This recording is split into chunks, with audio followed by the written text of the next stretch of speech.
Good morning. Michelle here from Halfway Homestead, and it is time for a garden walk. It's been about 2 weeks since my last garden walk, and there's been several different reasons for that. One is I was busy in Bible school, and our Bible school happens in the mornings, and I like to do my garden walks in the mornings, and so that just didn't work out. Also, we've had a lot more rain, and so I can't really get out there with my camera in the rain. Um, I wanted my garden to be picture perfect for you before I did another garden walk, and well, that's not going to happen. And so, what you're going to see today is a lot of mess, a lot of progress, and that's just the way it is. Another reason is we had a loss in our family, and so that took up time with being with family and then going through the funeral services. I'm putting my boots on, and also just not being in the mood to do this. And so we're moving forward. Right now, I'm here on my back porch. I don't know if you can hear Theodore. He's my rooster. They are eager to get out this morning, so we're going to go do that. But I wanted to show you something here on my porch. Here behind me, I've got some of my onions curing. As they've been curing and their greens getting all dry and crunchy, this one's almost ready, then I've been putting them into a braid. I have a whole lot more downstairs in the basement curing. And really just because I'm trying to use up any space that I have that has good airflow and just room for them. So downstairs I've got them on, they're just big wire racks like you get at Home Depot or Lowe's or someplace. And I've got them spaced out a little bit, and because they're downstairs in a bedroom, I have a fan on them. Excuse me. But there's something here on the porch I wanted to show you. Let me grab it. Okay, this cracks me up. So as the onions, excuse me, were starting to bolt, I was snapping the stems off and letting the onion continue to grow. Well, when it came time for me to harvest all of the onions, everything was wet. My gosh, we'd had so much rain. And I found that some of the onions were soft in the ground. And I thought, I've got to just go ahead and pull everything, get them curing, work up the ones that are too soft that can still be salvaged, and go on. Well, I had all of those out here on the porch for a little while. This particular onion was starting to bolt. And I did not snap the end off. I thought, well, I'm just going to pull the onion and that will be okay. Well, the onion has continued to bloom. And I just think that is so funny.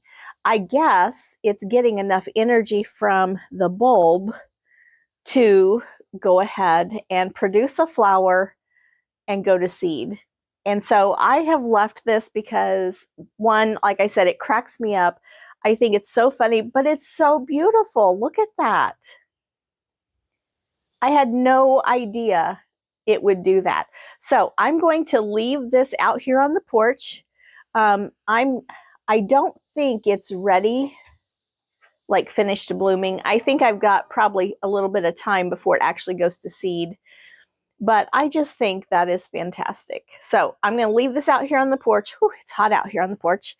And maybe, I don't know, maybe I'll collect the seeds from that and then try to grow onions from seed. I've tried that before.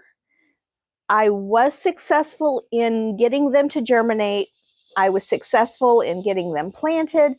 And then I just got teeny tiny little onions. So I don't know if it was the variety of onion or I don't know. There's so many different variables that can go into that and cause tiny onions. I just don't know. So let's go take care of the chickens, and then we will head out to the garden and I will show you what's going on out there. Okay, I've got you set up so that you can see when I open the door, but a lot of times they don't come out until a little bit later. So let's see if they'll come out this morning. I don't think they're going to. Theodore starts crowing before he ever gets off the roost. Yeah, I think they're still on the roost. That's okay. We'll see them later. I love it when I hear him crowing. I will take you inside the coop and let you see what they're doing. Now, keep in mind, my coop is not picture perfect. It is not a Pinteresty coop. It is a real working, filthy, dirty coop.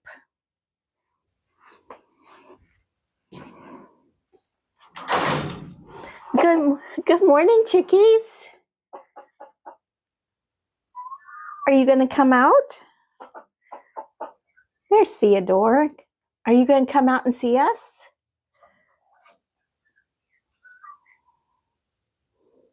I don't think they're ready yet. Theodore's thinking about it. Come on, Theodore, let's go. Okay, Theodore's my rooster. And then right over here, the black and white, that's Barbara. Up here, the peachy colored one, that is Peaches. And that's all I have named right now. Most of them look just alike, and so they won't get names. But there's two more that I want to figure out a name for. The white one, and then there is, it's hard to see her in here. Oh, I think this is her right here, facing backwards. She is an olive Egger mix, and she's gorgeous. She's got lots of red and orange, and yeah, she's just beautiful. So, if you have any ideas for names for my chickens, let me know. Put them in the comments. I often do not name my farm animals. I don't name anything I'm going to eat.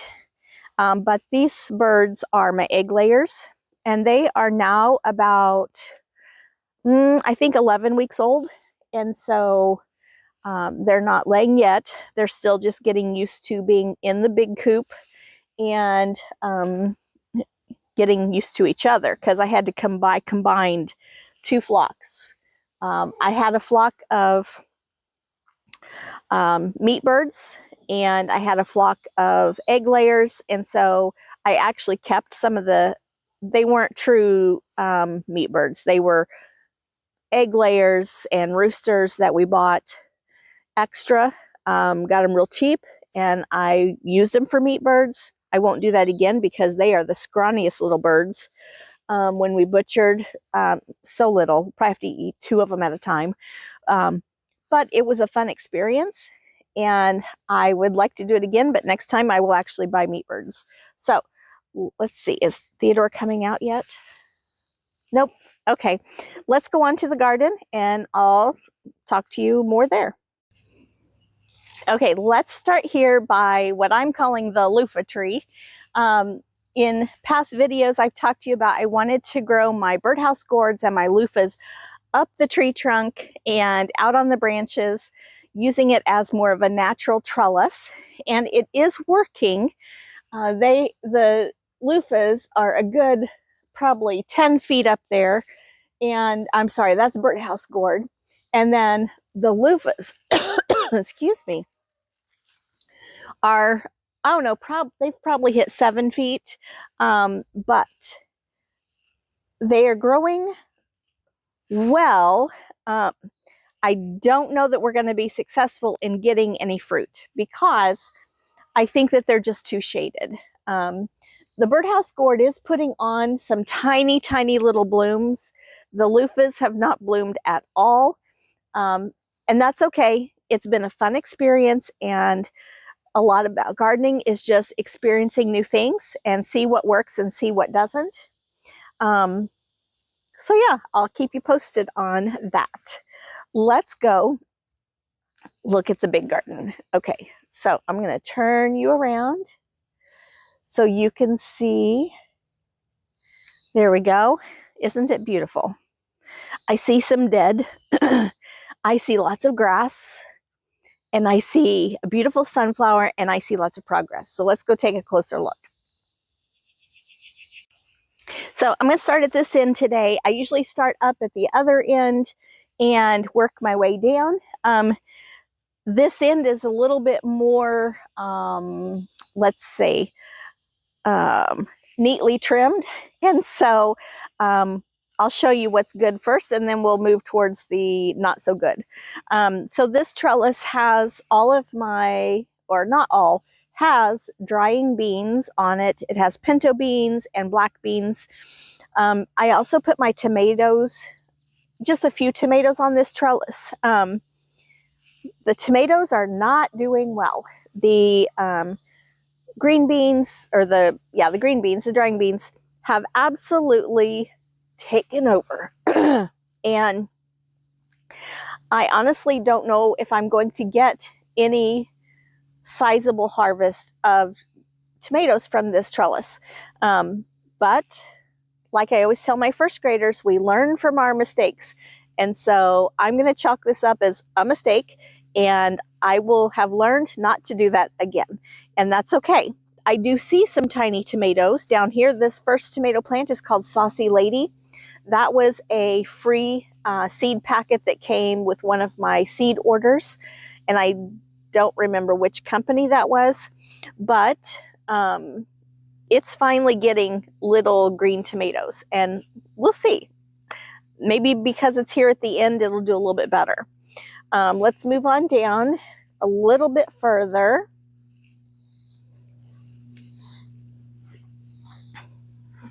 Okay, so here, kind of in the middle of the trellis, I've got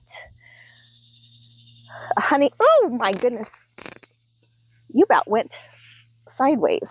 Okay, let's try that again. Okay, the ground is uneven here, so let me try. I'm so sorry. Okay, all right, we'll try that. So here in the very middle of the trellis, I planted beans. They were scarlet runner beans. They did not come up, so I came through and I planted zinnias, or no, I'm sorry, marigolds.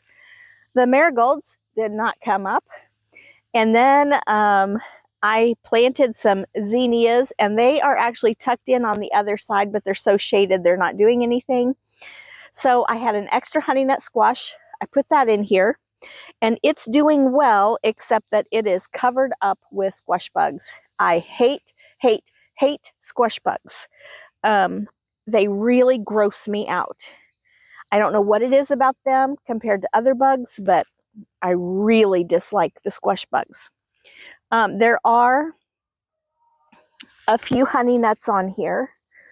Well, I see one. Let's see. Ugh. Okay, I see at least one. That's okay, and I see some new blooms. This tomato here that's covered up, I believe is my pineapple tomato. It's tucked in here. It has blooms, but I have yet to see an actual tomato forming. I don't know if it's because it's being so shaded out by the beans, or if it's the extreme heat that we've been having. I'm out here super early in the morning. It's about 7:30, and which is early for me. And all this week we're expecting heat indices in over 100. Can you hear the donkeys? I love them. They are at a farm behind you and across the road, and they are miniature donkeys, and they go on like that multiple times during the day and even at night. I love it. It just sounds like they're laughing. So anyway, back to tomatoes. When you have extreme heat, your tomato blossoms will drop. And so I can see, like right here and here, those blossoms are all dried up and dead. there's a nice little blossom next to it. So same over here, dried up dead, couple fresh blossoms, dried up dead. So I don't know if it's going to do anything. I will try that tomato again next year and put it in a different spot. The scarlet runner beans that I had planted, a few of them finally did come up. And so they're the ones that have these beautiful red flowers. Last year I planted an entire trellis of scarlet runner beans, got these beautiful red flowers and not one bean. And that was very disappointing. But again, tried, not going to do it again. I did throw them in here just because I had a few seeds left. I thought, well, at least I'll get pretty red blooms. Okay, here, a little bit further down the trellis, is a tomato that needs to be tied up. This one, here we go. It has tiny little tomatoes. This is my German pink tomato. Again, I don't know if I'm going to get anything from it. It's so shaded out by the beans. Here's some beans. You see those? These beans will stay, like I'm not going to pick them green. They're my drying beans, and so I will leave them on the plant to completely go to seed. They will dry up in their pods. The pods will fill out with beans, and when they're completely dry, we'll pick them, we'll shell them, and then I can store the dry beans. Okay, let's move on down. Ugh. Japanese beetles. They don't gross me out like the squash bugs. I don't like the Japanese beetles, but I can tolerate them. Okay, here is another tomato. I'm going to bring you down a little bit lower so you can see. This one, can you see this? This is a volunteer tomato that came up, and it is, I'm pretty sure it's a Berry's Crazy Cherry. That's what I had planted there last year. This bean is a dragon tongue bean, and I was looking for one that's a little fresher because they have, oh, here we go. Okay, let me pull you over here. The dragon tongue beans have purple stripes. They're so pretty. Okay, so then here on the end of the trellis, I have a tomato plant that my daughter gave me. It's called a Bush Goliath. And I have actually picked, I think, about 5 tomatoes off of this one. Although they are a bit damaged. I picked them because I didn't want them to completely rot. But this one, it has several smaller tomatoes on it. It's a very compact plant, and I'm wondering, I need to look it up, but I'm wondering if it is a determinate tomato and would not need taller trellising. Okay, so here in this row, okay, in here, yesterday, this entire row was full of grass up to my waist. I did come through and do some weed eating, and my battery died. I'm gonna raise you guys back up, and I had to stop. So I did at least get this row done. I cannot keep up with the grass. I am considering next year using the that black weed barrier fabric. I don't know. I really hate the way that looks, but let me show you this. Look at that grassy mess. This is why I'm considering using the black fabric next year. I don't know. We'll see. Okay, so turn you back around. This row right here, you can see the beans coming up. Okay, this row was potatoes, and we harvested all the potatoes. Got 73 pounds of potatoes, and they have been so delicious. We're going through them pretty quick though. We eat a lot of potatoes. And I planted black beans in here, and then we had lots and lots of rain, and the grass grows faster with lots and lots of rain. And so this will be the next row that I tackle and try to get this grass out away from the beans, because green bean plants don't do well when they're covered up with grass.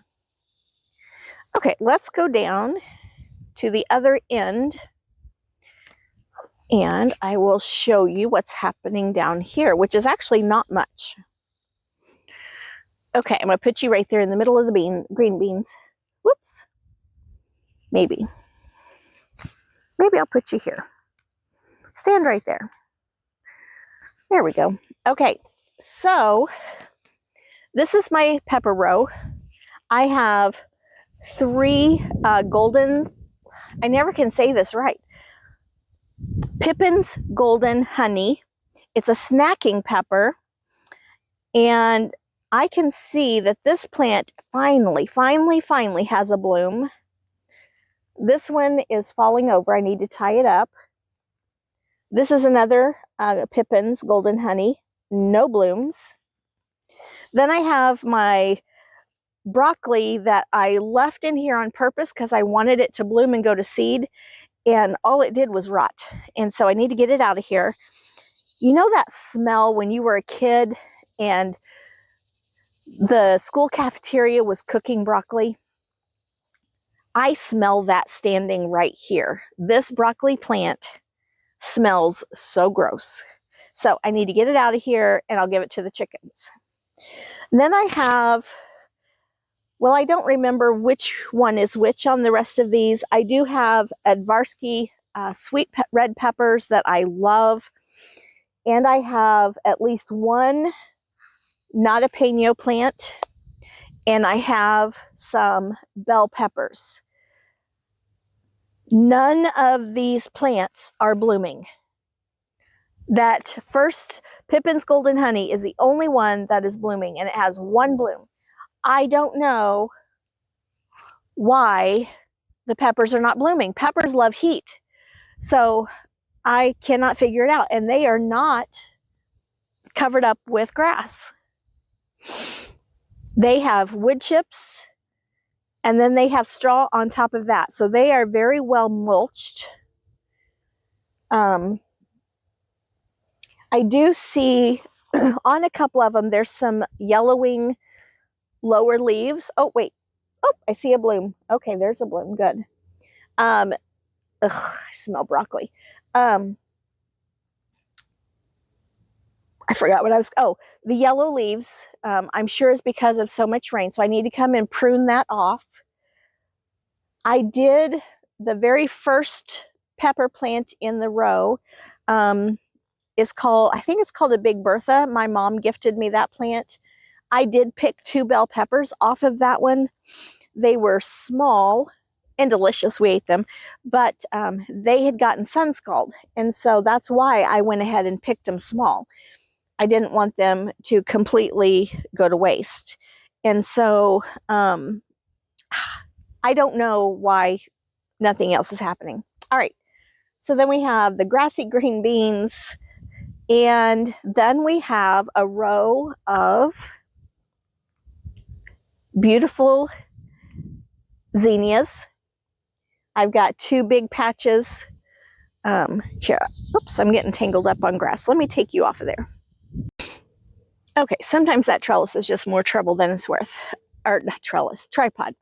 I have my yellow squash, which is pumping out the squash like crazy. Let's go over here. Careful not to step on the beans. And I can show you down in here. Look at that. Yellow squash, lots of blooms. I see a couple that need to be picked. This is 1 plant. I had 3. Squash vine borers, got 2 of them. And I don't know why they didn't get this one. They were all out of the same seed packet, same variety. I don't know what happened.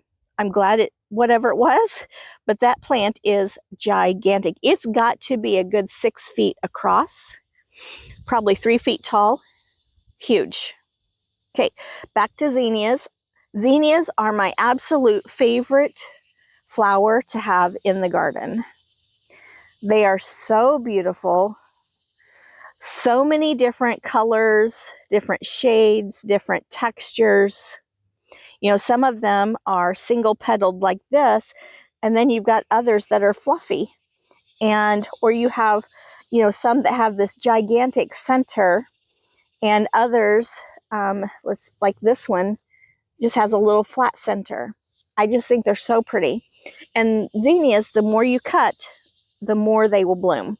So I need to come out, make myself a nice big bouquet of zinnias, and then they will just keep going. Here's some more little zinnias coming up.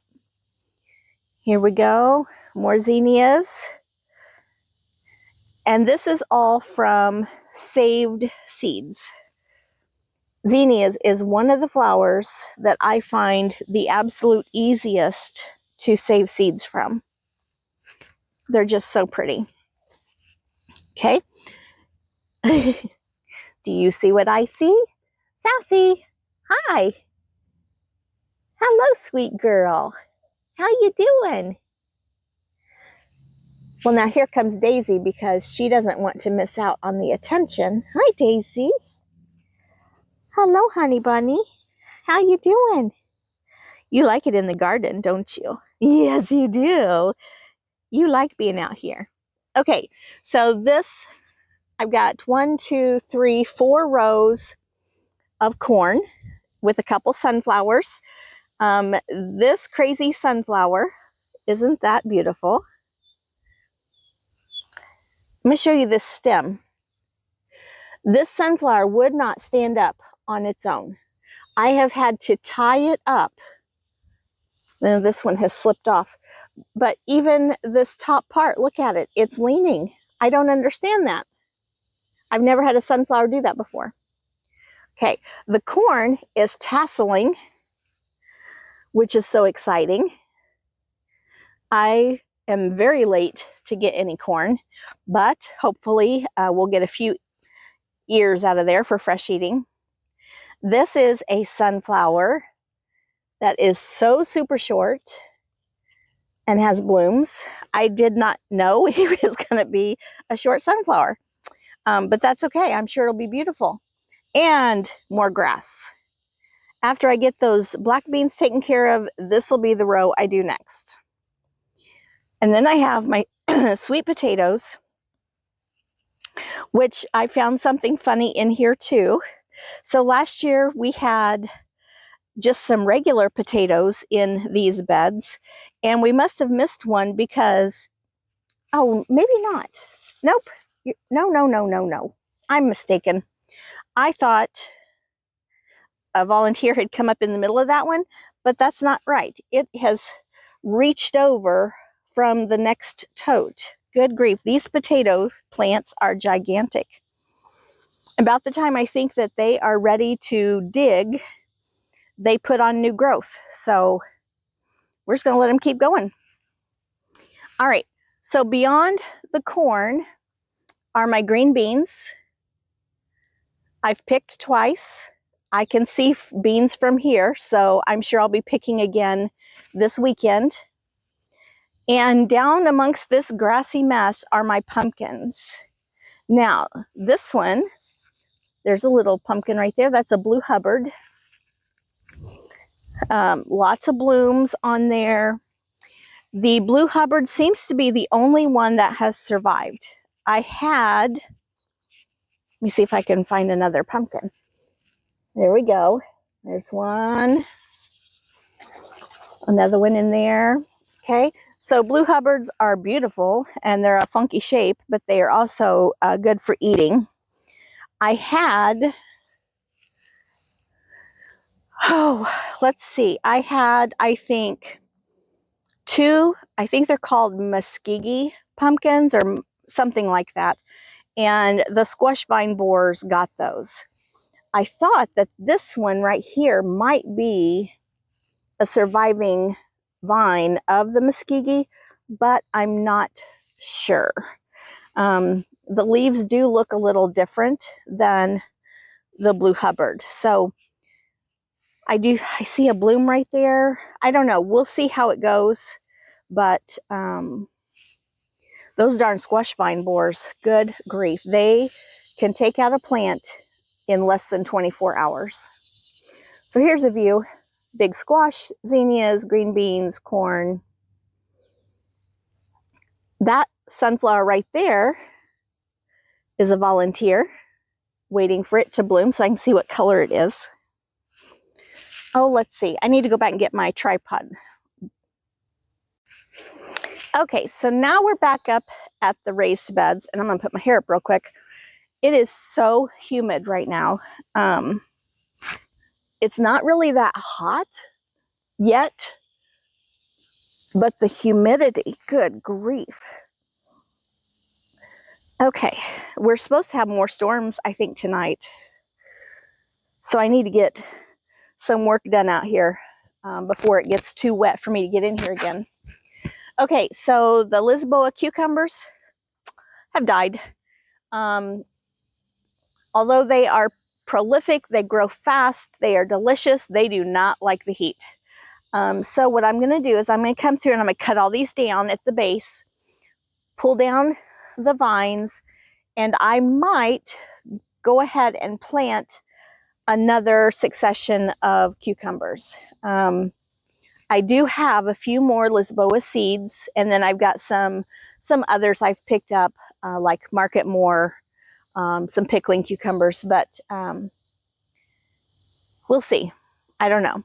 We are getting to that time of year where, so if you don't know me, I am a school teacher and I'm on summer break. And I go back to school in less than 3 weeks. And so once I go back to school, my life gets so incredibly busy.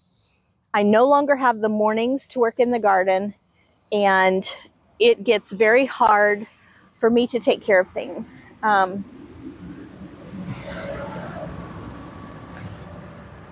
So for me to plant something else, that means I'm going to have to really stay on top of it and take care of it. And honestly, I don't know if I have that in me.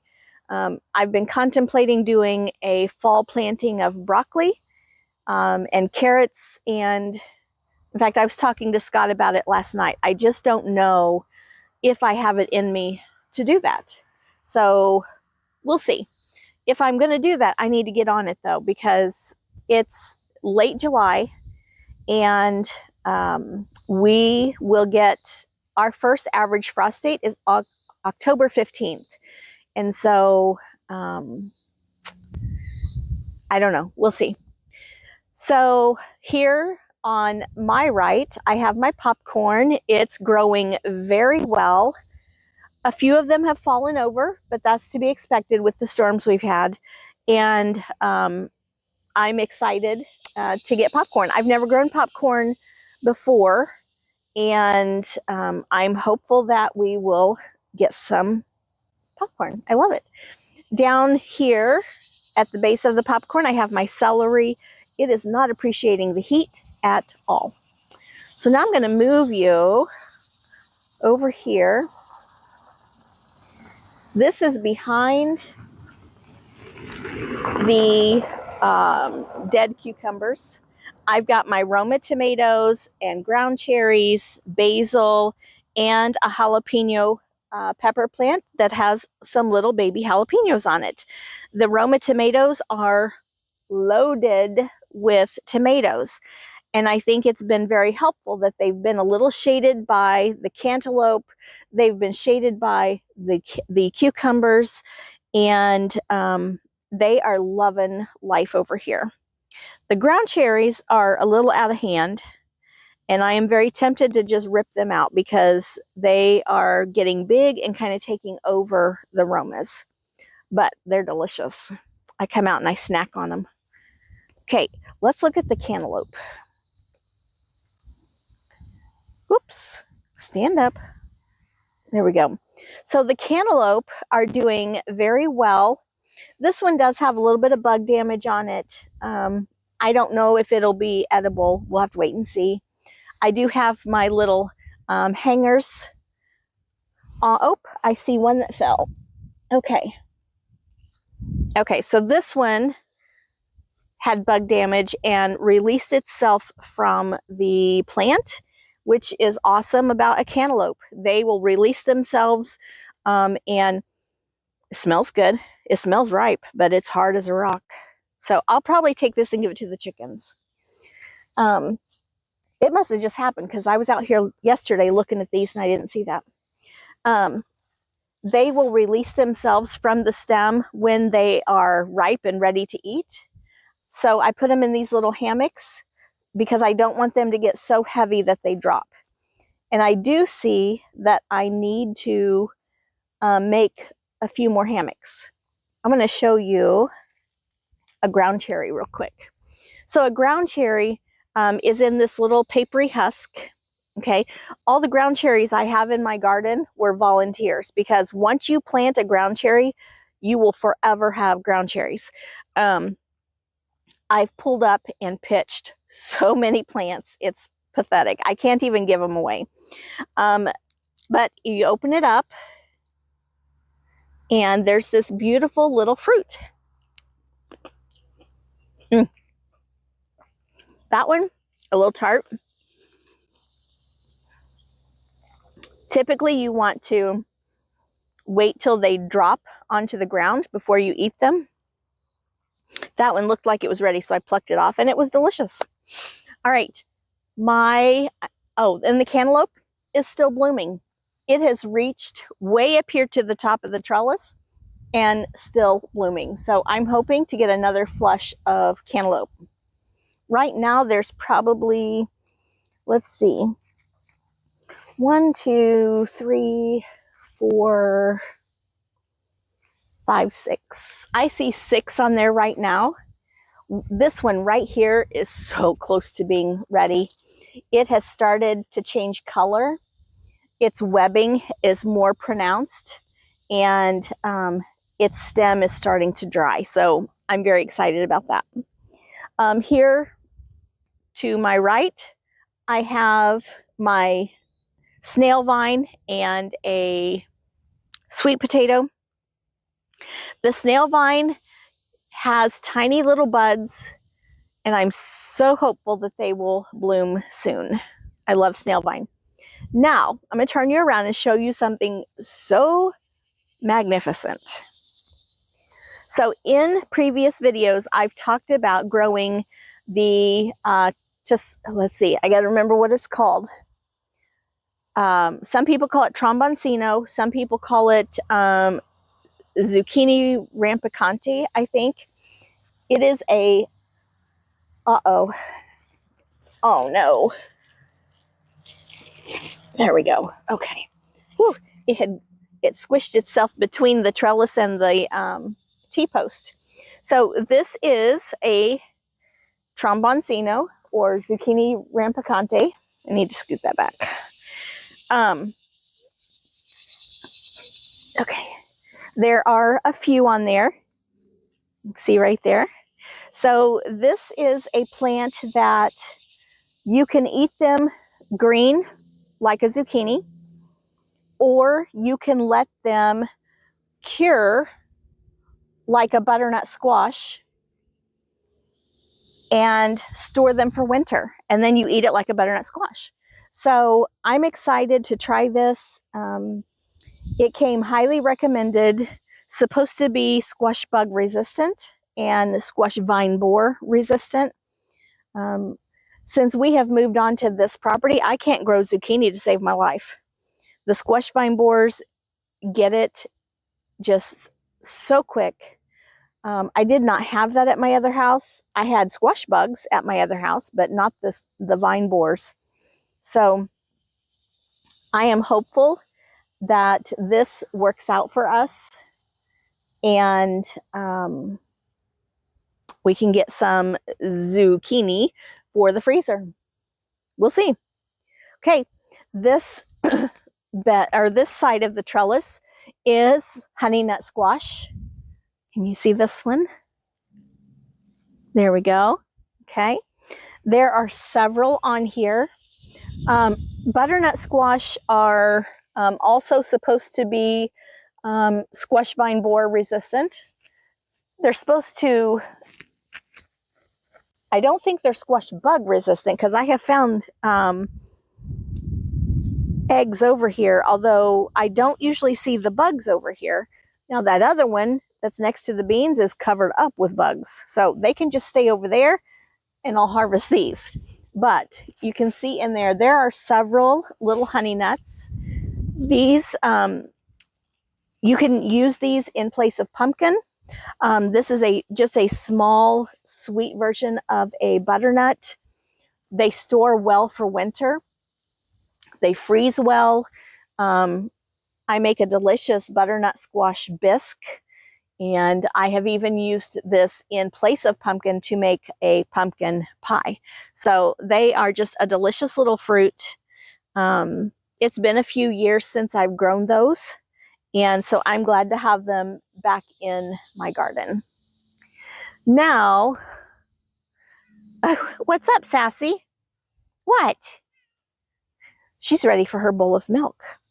Okay, we gotta get this done first. Now, down here at the other end of the raised beds is something ugly, just because it's gotten away from me. So let's see, let me bring you down. Okay, now over here, this was onions, golden beets, carrots, and kale. There are a couple beets left in here, but mostly just grass. I harvested, let's see. Yeah, I got everything out of there a while back, and I just have not been able to keep up with it. This bed I just finished up yesterday. As far as harvesting, it still looks terrible. So in this bed, we had, let's see, we had some onions, we had beets, and we had carrot. Oh, no. This was garlic, beets, and carrots. And I just finished harvesting all the carrots yesterday. Took them in, got them blanched, got them in the freezer. I have a video on that. I'm not sure if you'll see this video or that video first. We'll have to wait and see how it goes. And so now this bed is ready to be flipped, as well as this one over here. So if I go on with planting a fall round of carrots and broccoli, this is where I will do it. I don't want to leave these beds just idle, because they'll just get covered up with grass.